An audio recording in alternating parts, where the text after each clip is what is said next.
My wife handed me divorce papers in the ICU. Sign it, she said, looking at my broken legs. I need a man who's complete, not this. I signed everything, the divorce, giving up my daughter, all of it. She smiled coldly. Pay your own hospital bills. What she didn't know. Her timing wasn't just cruel. It was criminal. My name is Cameron Wright. I'm 41 years old.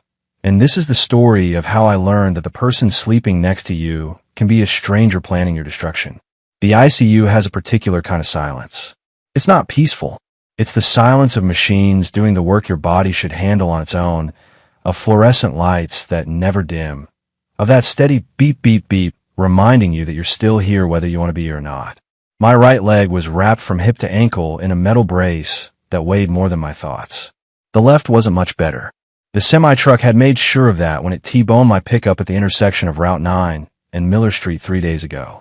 The orthopedic surgeon had been careful with his words that morning. You'll walk again, Mr. Wright, he'd said, adjusting his glasses. But it's going to take time. Surgery, physical therapy, patience. Time. The one thing I thought I had plenty of. I was wrong. I heard footsteps before the door opened. Not rushed, not hesitant. Confident. The kind of steps that belong to someone who's already made up their mind about how the conversation will end. The door swung open, and there stood Kendra, my wife of 14 years.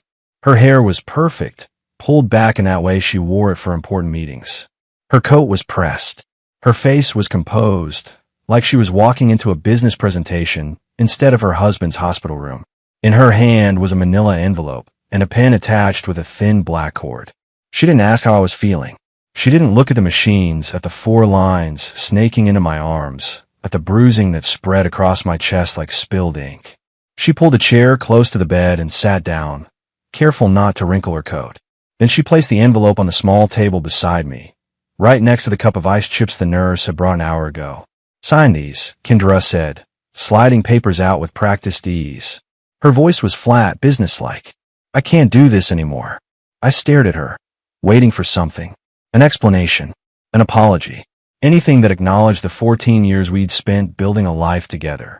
Instead, she pushed the papers closer. Sign what? I managed, though part of me already knew.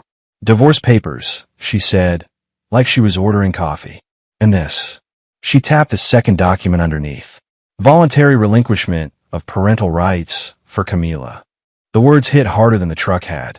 Our daughter. 10 years old. The kid who still wrote me notes and left them on my training manuals. You want me to give up Camila? My voice sounded strange, hollow. Kendra's eyes flicked to my legs, then back to my face. Look at yourself, Cameron.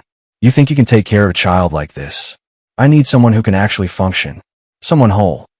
She paused, and her next words came out cold and measured. I want a man who's complete, not someone who's going to be a burden. I looked down at my legs. The white sheets. The metal braces. The reality of months of recovery ahead. My hands were shaking, partly from the medication, partly from something else I couldn't name yet. Where is she? I asked. Does Camila know I'm here? Kendra waved her hand dismissively. I told her you had to go away for work. No point in traumatizing her with all this. Something cold settled in my chest. Not anger. Not yet. Recognition. When something confirms what you've suspected but refuse to admit, it stops being painful and starts being useful. I reached for the pen. My hand trembled as I gripped it, but I steadied it against the paper. I read through the documents. Divorce. Full custody to Kendra. Relinquishment of parental rights. The date printed at the top was today's date. She'd had these ready. Here's the thing they don't tell you about moments like this. Sometimes the only way forward is through. Sometimes you sign because you need them to think they've won. I wrote my full legal name, but I made one small change. Cameron J. Wright instead of Cameron James Wright. My middle initial only, when I always use my full middle name on legal documents. A tiny discrepancy, one that might matter later. When I finished, I handed the pen back and looked up. There. For a moment, Kendra looked surprised. Then her lips curved into something that might have been a smile if it had reached her eyes. Good, she said, gathering the papers quickly. This is better for both of us. She stood, adjusted her coat, checked her phone. Before she left, she turned back, and her next words landed like stones. Oh, and Cameron, you'll be paying your own hospital bills. I'm not covering this. She smiled then, cold and satisfied. Good luck. The door closed behind her with a soft click. I lay there, staring at the ceiling tiles, counting them the way you count breaths when you're trying not to drown. 1, 2, 3. The monitor beeped steadily beside me. The camera in the corner of the room kept its small red light blinking. The nurse's name was still written on the whiteboard by the door. Jenny Martinez, RN. I'd signed those papers, yes. But I'd also documented everything. The time on the monitor. The camera. The fact that I was still on pain medication. The way she'd stood there, coat perfect, voice cold, demanding I give up our daughter while I was strapped to a hospital bed. Kendra thought she'd just won. What she didn't know was that her timing, her words, her perfect composure, it was all evidence now. And evidence, unlike emotion, doesn't fade. I closed my eyes and let the medication pull me under. When I woke up again, I had calls to make. The phone felt heavier than it should when the nurse finally brought it to me. My fingers were stiff, clumsy from the medication, but I managed to unlock the screen. The first call I made was to Elliot Harrison. We'd known each other since college, back when neither of us had figured out what we wanted to do with our lives. He'd ended up in banking, compliance specifically, the kind of guy who asked questions first and never panicked. He answered on the second ring. Cameron? Jesus, I heard about the accident. How are you?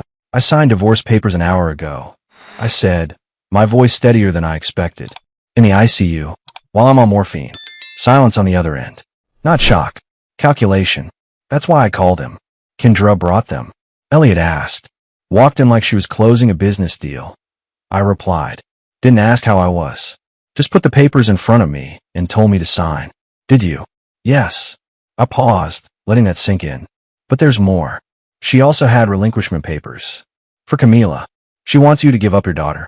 Elliot's voice sharpened. While you're hospitalized? That's exactly what happened, I said. And she told me she'd already told Camila I was away on business. Our daughter doesn't even know I'm in the hospital. I heard Elliot exhale slowly, the sound of someone processing information and already thinking 3 steps ahead. Did you sign clearly? Full legal name. I signed, I said carefully, but I used my middle initial instead of my full middle name. Cameron J.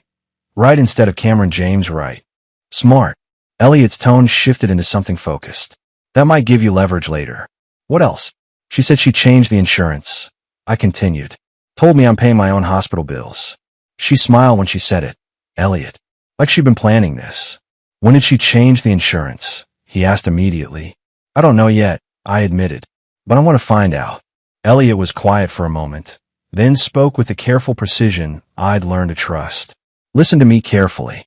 Don't confront her. Don't warn her. Let her keep moving. Every move she makes now is a record. I'm going to make some calls. We need to see your bank accounts, any shared accounts, credit cards. Can you access your banking app? My hand shook as I opened the app on my phone. Yeah, I'm looking now. Tell me what you see, Elliot said. I scrolled through the checking account first. Balance looked normal. Recent transactions were familiar. Then I went deeper, checking pending items. There it was. A transfer scheduled for tomorrow morning. $5,000 to an account I didn't recognize. Listed vaguely as administrative expenses. Elliot, I said quietly, there's a pending transfer. $5,000. Tomorrow morning. I don't recognize the account. Take screenshots, he instructed. Right now. Make sure they're time-stamped. I did, my thumb moving across the screen mechanically. Anything else? Elliot asked. I dug further. Credit card statements. A new authorized user I'd never approved. There's someone authorized on our joint credit card. I said, I didn't do that. Cameron, Elliot said, his voice grave. She's not just leaving. She's been preparing this. How long have you been in the hospital? 3 days. Then she's been planning this longer than that. Much longer. Send me everything you just screenshotted. And, Cameron, get copies of your admission records. Every document. We're going to need them. After I hung up, I stared at the ceiling again. The machines beeped their steady rhythm. Somewhere in this city, Kendra thought she was ahead. Somewhere, my daughter believed I'd chosen work over her. But now I had proof. And proof, I was learning, was better than anger.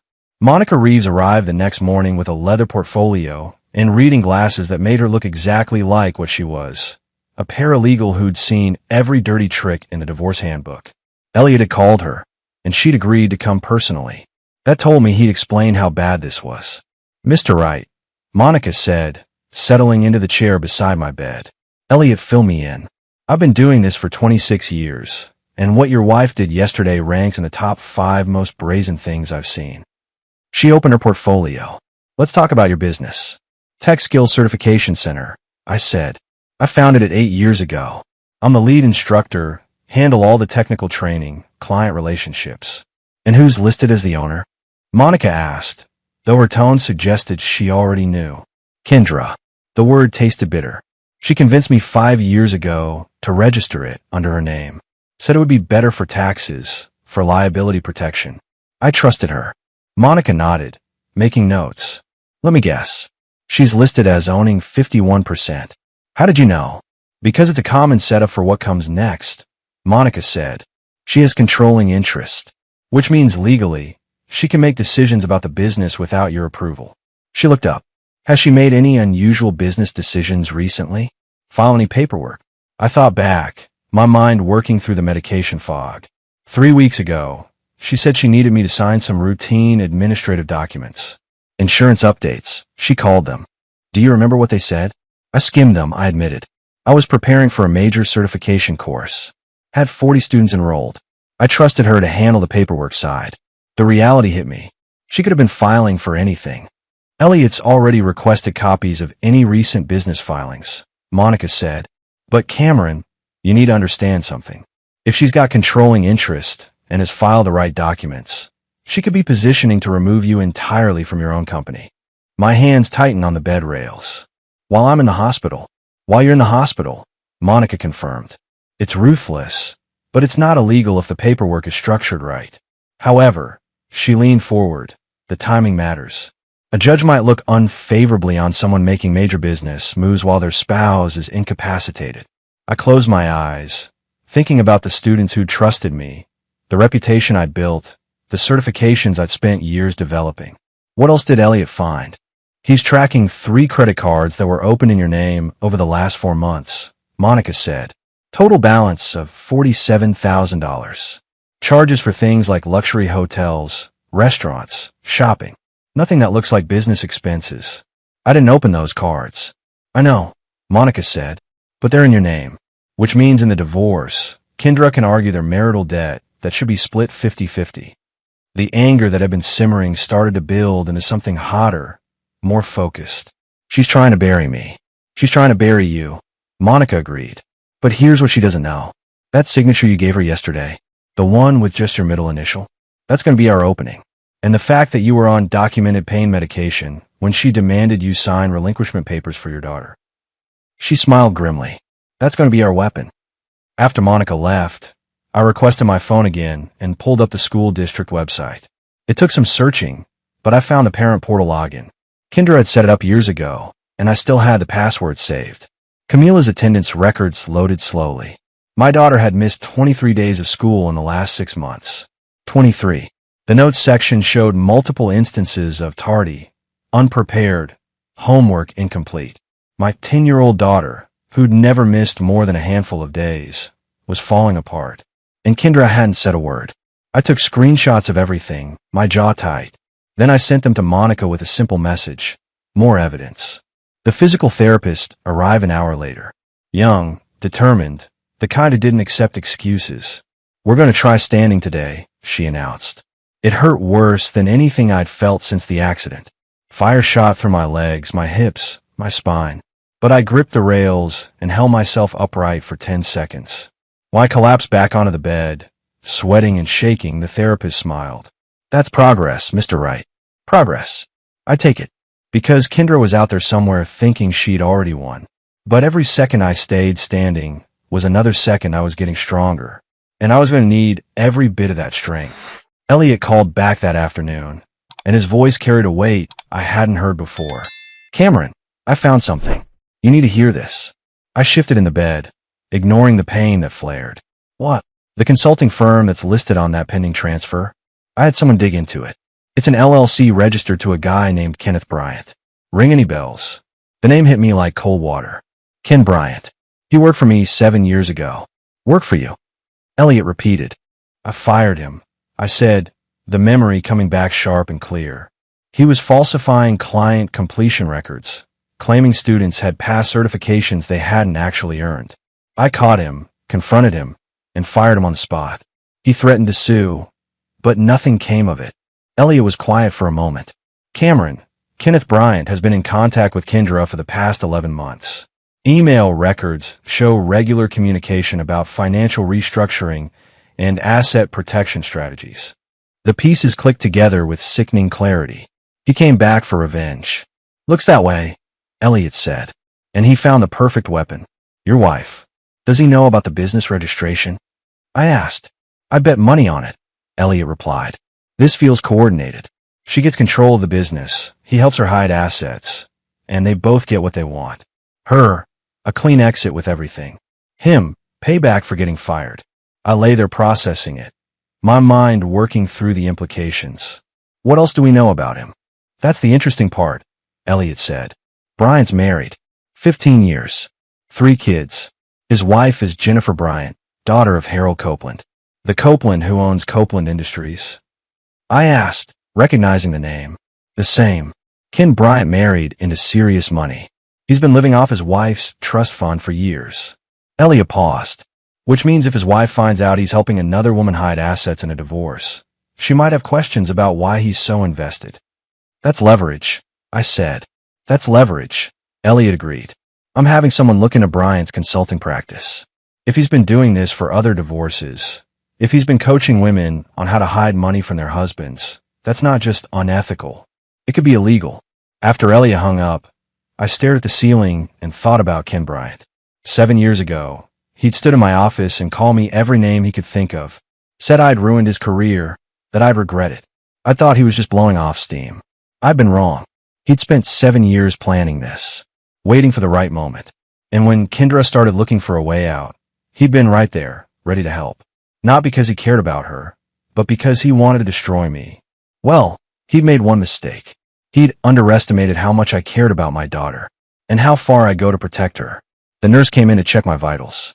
As she worked, I asked, "Do you know if there's been any other visitors asking about me?"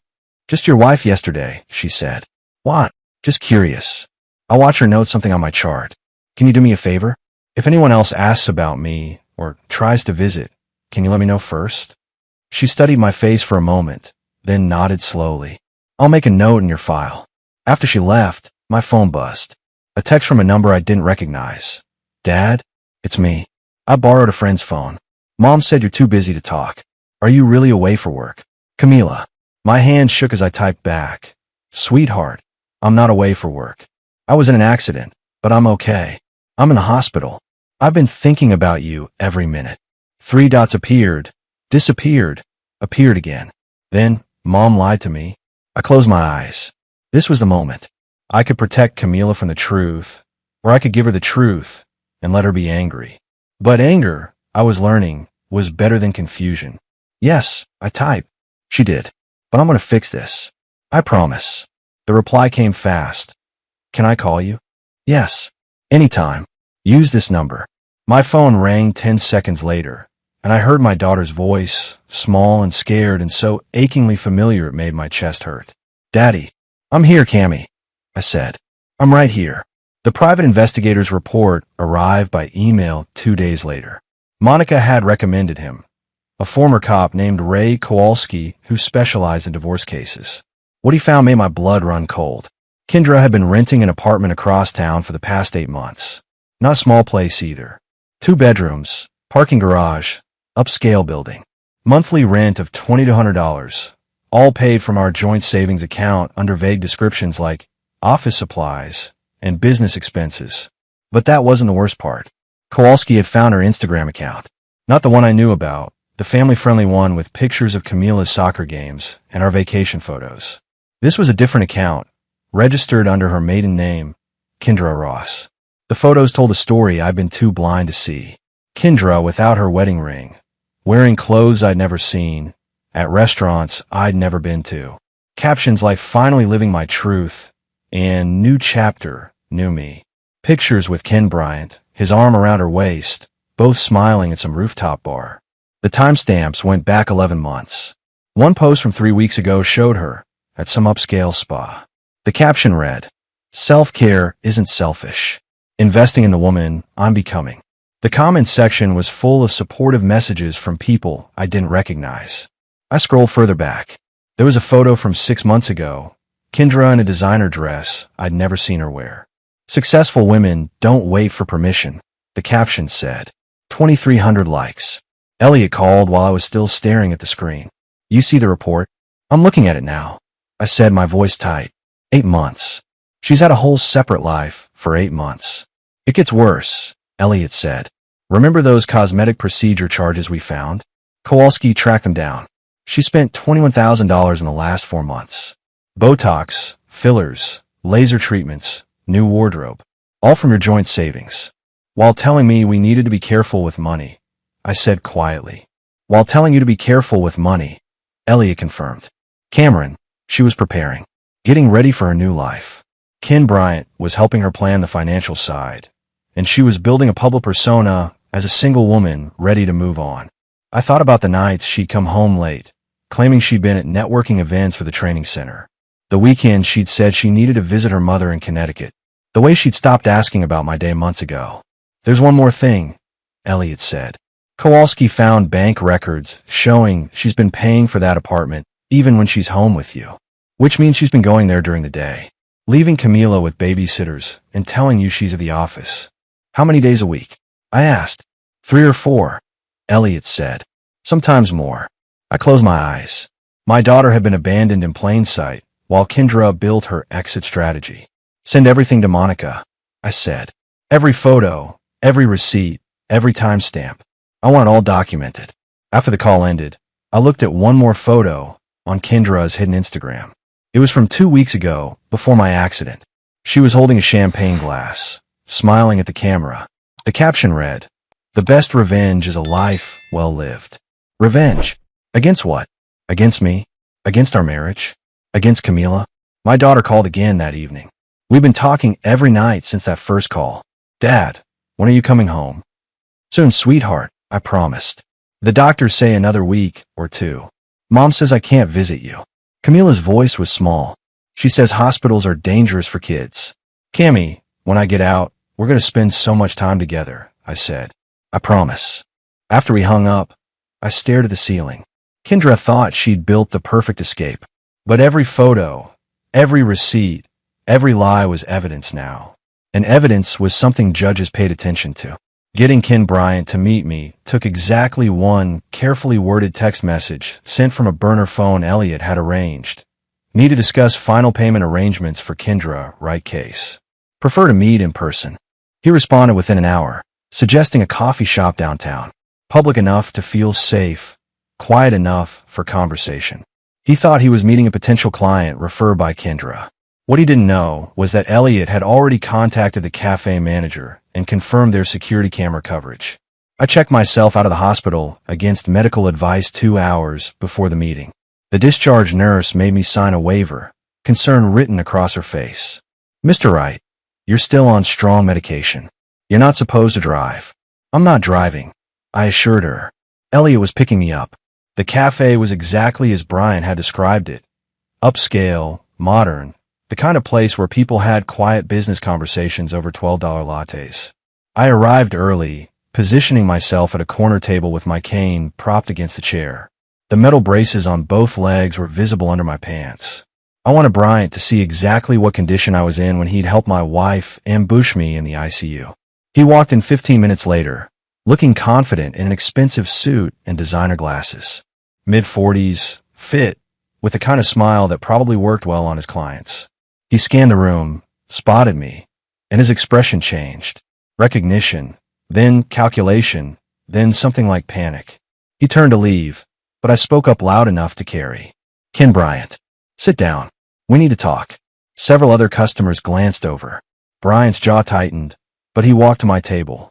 Social pressure, the invisible force that keeps people from making scenes in public places. "Cameron," he said, trying to recover his composure as he sat. "I didn't realize that you'd be meeting the man whose life you try to destroy." I kept my voice level, conversational. "Funny how that works. Tell me, Ken, How long have you been planning this? Since the day I fired you 7 years ago. His face hardened. I don't know what you're talking about. Sure you do. I leaned forward slightly, ignoring the pain the movement caused. You've been helping Kendra hide assets, open credit cards in my name, position herself to take everything including my daughter, all while I was lying in a hospital bed with 2 broken legs. That's not just revenge, Ken. That's systematic. You can't prove any of that, Bryant said, but his eyes flickered to the exits. Actually, I can. I pulled out my phone and set it on the table. Bank records, email exchanges, timeline of financial transactions, plus your LLC's involvement in at least 3 other divorce cases with similar patterns. But you know what's really interesting? Your wife doesn't know about any of this, does she? Brian's face went pale. You wouldn't. Wouldn't what? Tell Jennifer that her husband has been spending his days helping other women hide money from their husbands? Using consulting fees to cover up what's essentially coaching them through financial fraud. I smiled without humor.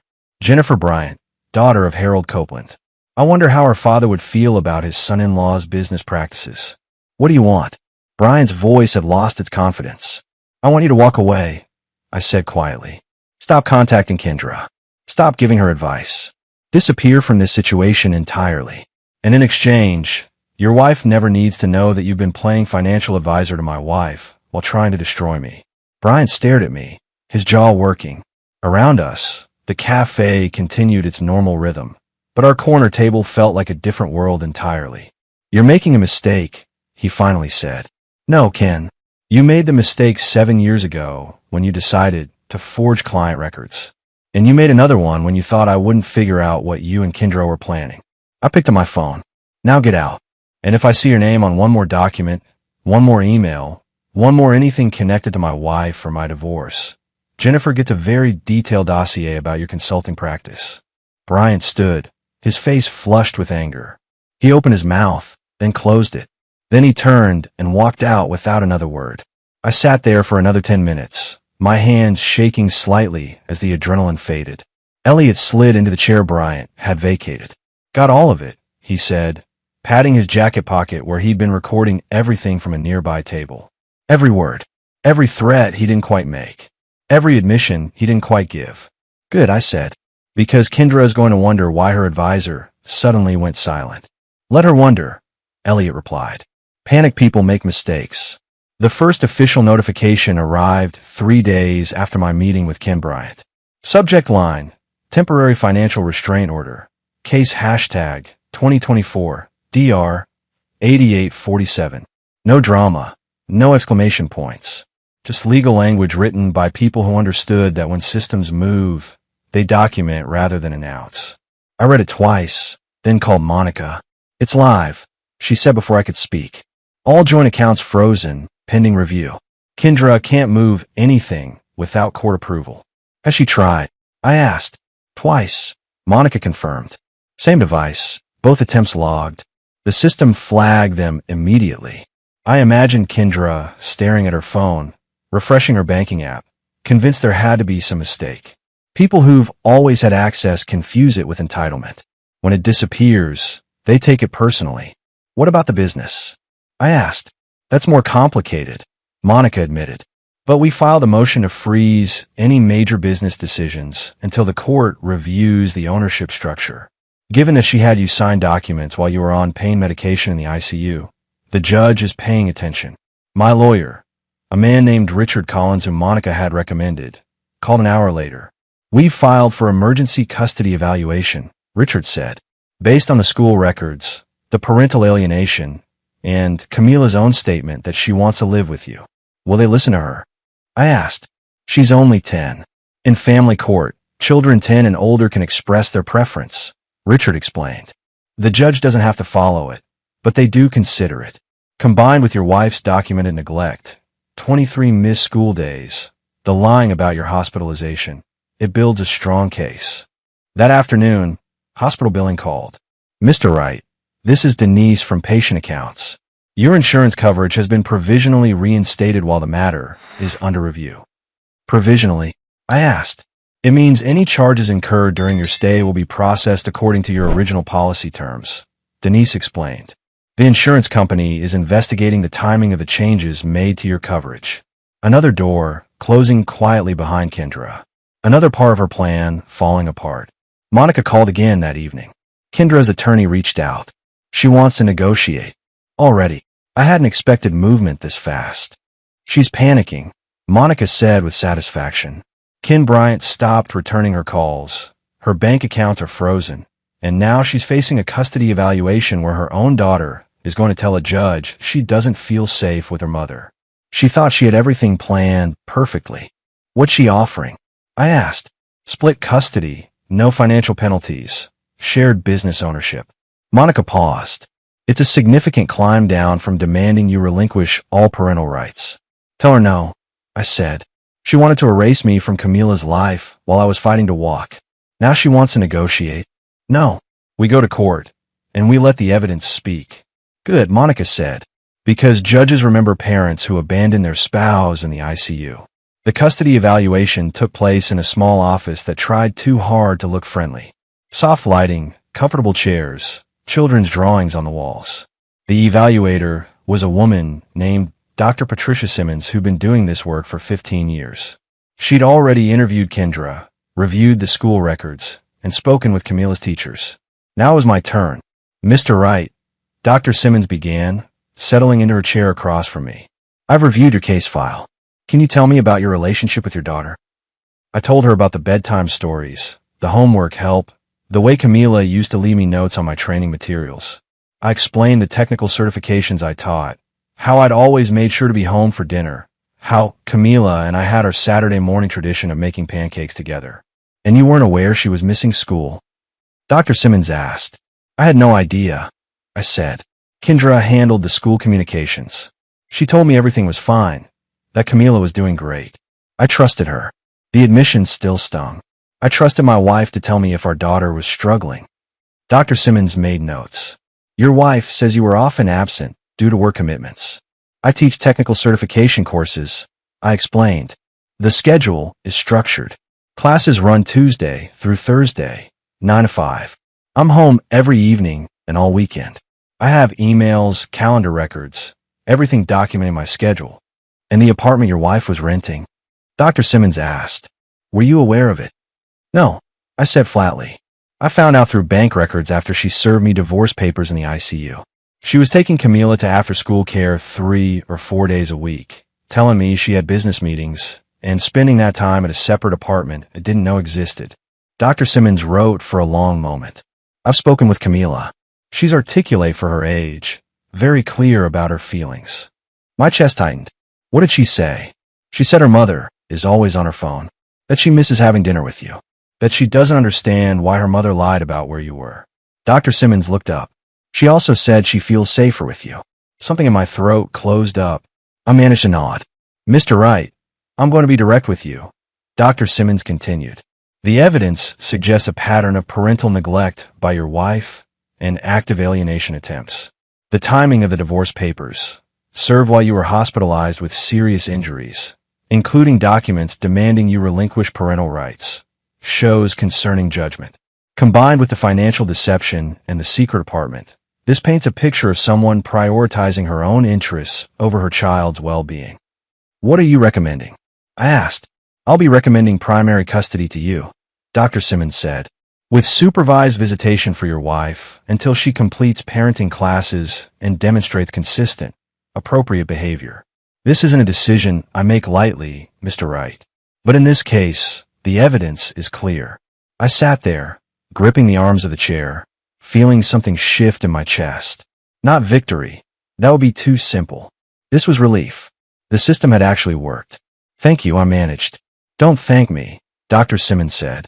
You documented everything. You stayed calm under pressure, and you put your daughter's needs first. That's what made the difference. When I left the office, Elliot was waiting in the parking lot. I leaned against his car, the walker supporting me, and let myself feel it. 3 weeks ago, I'd been lying in an ICU signing away my daughter because I didn't see another choice. Now I was getting her back. You good? Elliot asked. Yeah, I said. I'm good. The courtroom was smaller than I expected. No dramatic wood paneling or high ceilings like in movies. Just functional space with fluorescent lighting and chairs that had seen better days. Judge Maria Hendricks reviewed documents on her bench, reading glasses perched on her nose, expression unreadable. Kendra sat across the aisle with her attorney, her posture perfect, her face composed. She'd worn a conservative dress, minimal jewelry, playing the part of a reasonable woman caught in unfortunate circumstances. But I noticed her hands gripping her purse, knuckles white. Judge Hendricks looked up. I've reviewed Dr. Simmons' evaluation, the school records, and all submitted evidence. She glanced at Kendra. Mrs. Wright, you served divorce papers and parental rights relinquishment documents to your husband while he was hospitalized with severe injuries and on documented pain medication. Can you explain that timing? Kendra's attorney started to speak, but the judge held up her hand. I asked Mrs. Wright. Your Honor, I was overwhelmed, Kendra said, her voice steady. I wasn't thinking clearly about the timing. I just knew the marriage was over. You knew it was over, Judge Hendricks repeated. So much so that you've been renting a separate apartment for 8 months, spending marital funds on personal cosmetic procedures totaling $21,000, and allowing your daughter to miss 23 days of school without informing your husband? Kendra's composure slipped slightly. I was trying to maintain stability.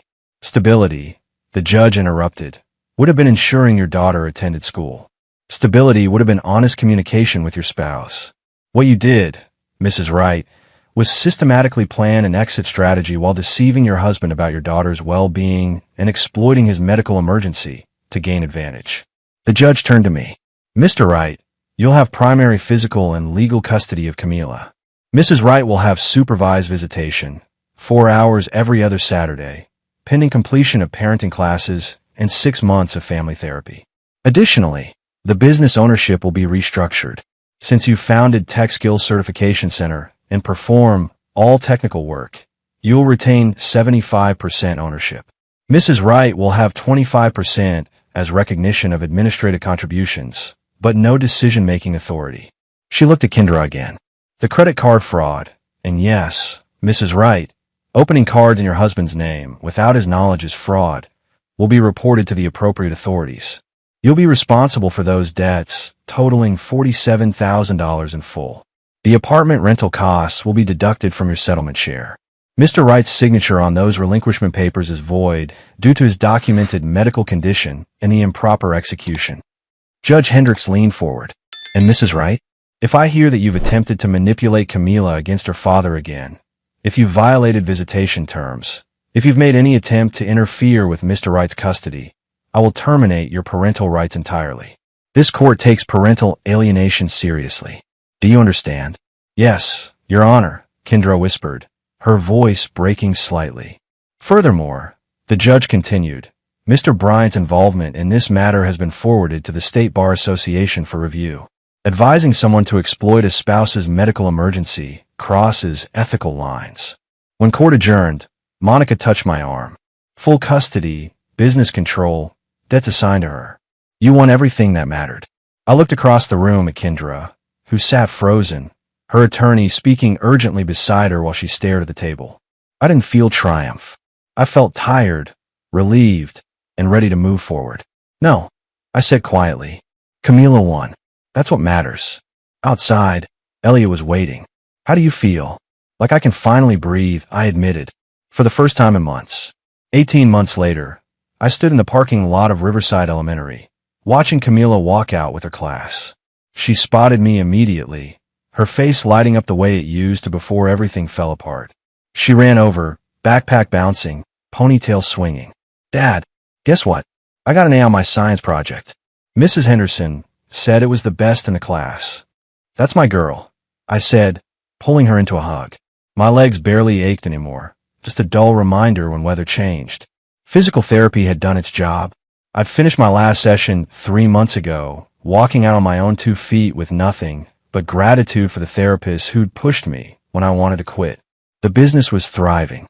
Without Kendra's administrative expenses, her secret apartment, shopping sprees, and $21,000 in cosmetic procedures, Tech Skills Certification Center had expanded rapidly. I'd hired 2 new instructors, leased a larger facility, and just signed a major contract with a tech company for comprehensive employee certification training. Revenue had doubled. Ken Bryant had quietly divorced. Jennifer had discovered his consulting practice's real nature and decided her father's money was better spent elsewhere. The state bar investigation had resulted in a formal censure. Last I heard, he was working retail somewhere in Connecticut, his reputation destroyed. Kendra used her supervised visits sporadically. She'd completed the required parenting classes, but seemed more interested in maintaining appearances than actual parenting. Her Instagram account, both of them, had gone silent. Camila was doing better, back to perfect attendance, her grades improving steadily, her confidence returning day by day. "Can Jenny come over for dinner?" Camila asked as we walked to the car. Jenny Martinez, the ICU nurse who'd helped me that first terrible day. We'd started talking during my follow-up appointments. Coffee leading to dinner, leading to something that felt solid and real. She understood what I'd been through because she'd witnessed it firsthand. "She's already planning it," I said. Said something about making her famous lasagna. Camila grinned. "She's really cool, Dad. I'm glad you met her. She actually listens when I talk about stuff." "Me too, sweetheart. She's special."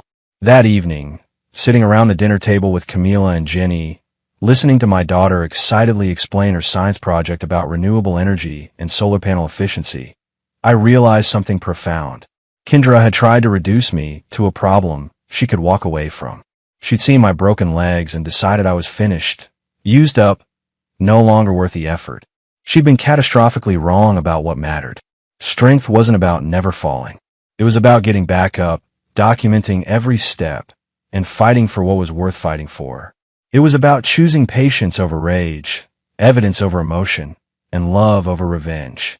"Dad, you're not listening," Camila said, waving her hand in front of my face.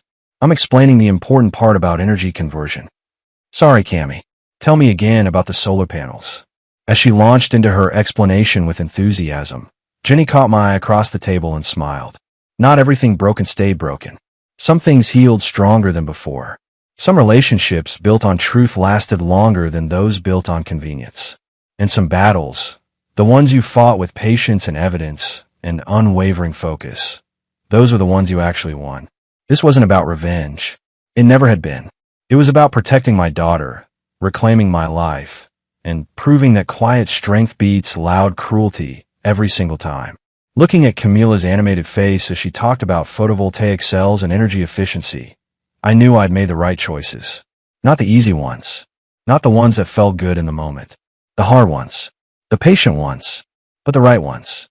And that made all the difference in the world.